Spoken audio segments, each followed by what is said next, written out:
Et ça y est, Noël est passé, c'est le début d'une nouvelle année. Ce moment que t'attends tous les ans. Je sais pas vous, mais chaque année j'ai l'impression que ça arrive un peu plus vite, toujours un peu plus tôt que prévu.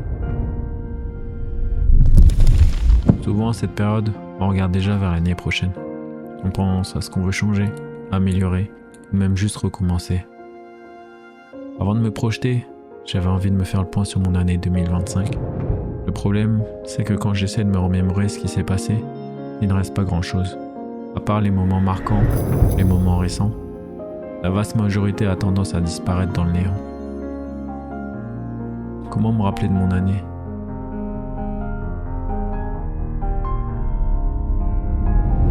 Alors il y a un an, elle m'a proposé quelque chose de très simple. Pas une grande résolution impossible à tenir, non. Juste un bocal, du papier et un stylo. L'idée, c'est qu'on prenne un moment chaque dimanche, on note ce qui nous a rendu heureux ou fait plaisir cette semaine. Au début, je me suis demandé, mais qu'est-ce qu'elle me raconte elle ? À quoi ça pourrait me servir ça ? Me connaissant, je vais écrire tous les 6 mois. Qu'est-ce que ça va m'apporter d'écrire des mots comme ça ? Mais en vrai, qu'est-ce que ça me coûterait de le faire ? Du coup, j'ai répondu, ok, si tu veux. La vraie difficulté ne résidait pas dans le fait d'écrire. Il y a eu des semaines vides, des semaines où je voyais rien de positif. Puis il y a aussi la réflexion. Qu'est-ce qui a vraiment compté ? T'apprends avec le temps que tout mérite d'être noté, et tu mets de côté cette envie d'écrire uniquement les moments parfaits, du plus insignifiant positif au plus marquant, parce que tout ça fait partie de ton année et de ta vie. Et puis arrive ce moment, celui où l'année touche à sa fin, le moment d'ouvrir le bocal. C'est fou parce que, en lisant, j'avais oublié 80% de ces moments. C'est un peu comme redécouvrir ton année, comme si un toi du passé revenait te raconter ce qui s'était passé.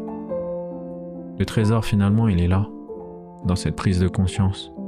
Même quand l'année semblait compliquée, elle était remplie de choses positives aussi. Et il fallait juste prendre le temps de les noter. Grâce à ça, je me rends compte d'une chose essentielle.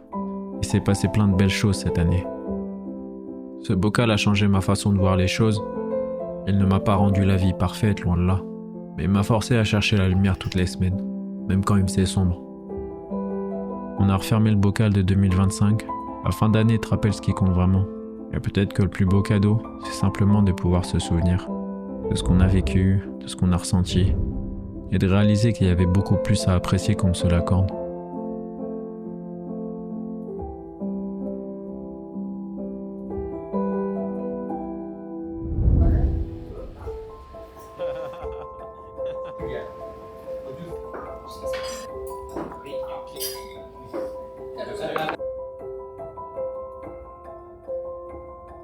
Vous devez sûrement vous douter par quoi j'ai commencé mon année 2026.